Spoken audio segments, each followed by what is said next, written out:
নমস্কার বন্ধুরা, আশা করি তোমরা সকলে খুব ভালো আছো। আমার পরিবারের সকল বন্ধুদেরকে জানাই অনেক স্বাগত। আজকে আমি তোমাদের সামনে নিয়ে চলে এসেছি পুঁই শাকের একটি রেসিপি। কথায় আছে শাকের মধ্যে পুঁই, মাছের মধ্যে রুই। এই দুটোই কিন্তু একদম দারুণ একটা খাবার। পুঁই শাকের মধ্যে রয়েছে অনেক খাদ্যগুণ এবং পুঁই শাকের মধ্যে কিন্তু ভরপুর প্রোটিনের সমাহার। সেই জন্যই কিন্তু পুঁই শাককে আগে থেকে এখনো পর্যন্ত আমিষ খাদ্য তালিকাতেই ফেলা হয়, কিন্তু আজকে আমি সম্পূর্ণ নিরামিষ পদ্ধতিতে কিভাবে এই পুঁই শাকটা রান্না করছি সেটাই আজকে দেখে নেওয়া যাক।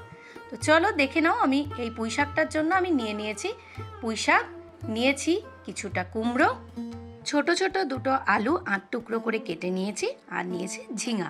পুঁই শাক, কুমড়ো, ঝিঙা, আলু এই সমস্ত কিছুর উপকরণে আজকের পুঁই শাকের রেসিপিটা হবে একেবারেই সুস্বাদু।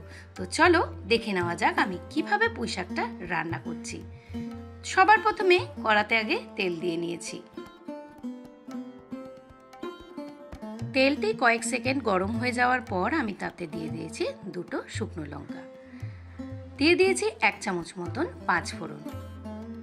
এই কয়েক সেকেন্ড এই ফোড়নটা ভাজা হয়ে যাওয়ার পরে এখানে আমি এখন অ্যাড করছি কুমড়োগুলোকে একটু ডুমো ডুমো করে সাইজটা একটু বড় করেই কেটেছি, কারণ এখন আমি কুমড়োটা ভেজে নিচ্ছি, কিন্তু পুঁই শাকের মধ্যে থেকে কিন্তু অনেকটাই জল বের হয়। সেই জন্য সবজিগুলোকে কিন্তু একটু বড় বড় করে কাটলে সেটা যাতে না গলে তরকারির সাথে মিশে যায় সেই রকম ভাবেই কিন্তু কেটে নিতে হবে। কয়েক সেকেন্ড কুমড়োটা নাড়াচাড়া করে নেওয়ার পরে তারপরে দিয়ে দিলাম আমি আলু, তার কয়েক সেকেন্ড পরে দিয়ে দিলাম আমি ঝিঙে, কারণ ঝিঙে থেকে জল ছাড়ে সেই কারণে।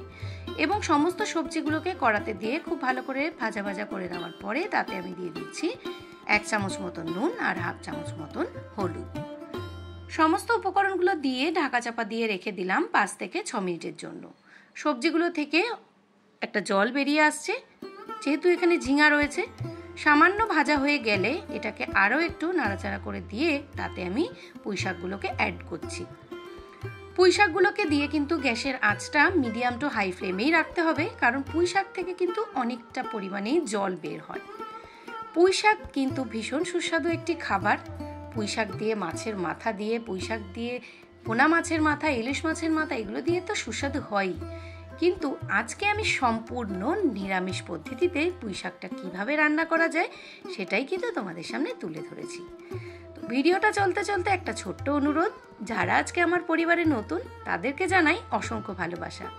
তোমাদের যদি ভিডিওটা ভালো লেগে থাকে তাহলে ভিডিওটাতে একটা লাইক করে পাশে থাকা বেল নোটিফিকেশনটা অন করে আমার পরিবারের সদস্য হয়ে যেও, তাহলে যখনই আমি নতুন কোনো ভিডিও দেবো তখনই চট করে তোমাদের কাছে পৌঁছে যাবে।